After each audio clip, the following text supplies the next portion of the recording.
హవ్యూస్ good morning.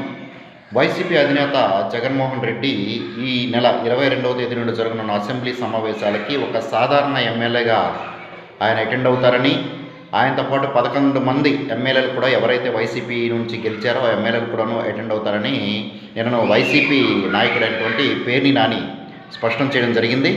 So ఈ నేపథ్యంలో జగన్మోహన్ రెడ్డి గారు మేము మొదటి నుండి చెప్తున్నాం, జగన్మోహన్ రెడ్డి గారు కనుక అటెండ్ అయితే ప్రతిపక్ష హోదా ఉండదు అని చెప్పాము. అదేవిధంగా ఆయన ప్రతిపక్ష హోదా లేకుండా సాధారణ ఎమ్మెల్యేగాని మాత్రమే అసెంబ్లీలోకి అడుగుపెట్టున్నారు.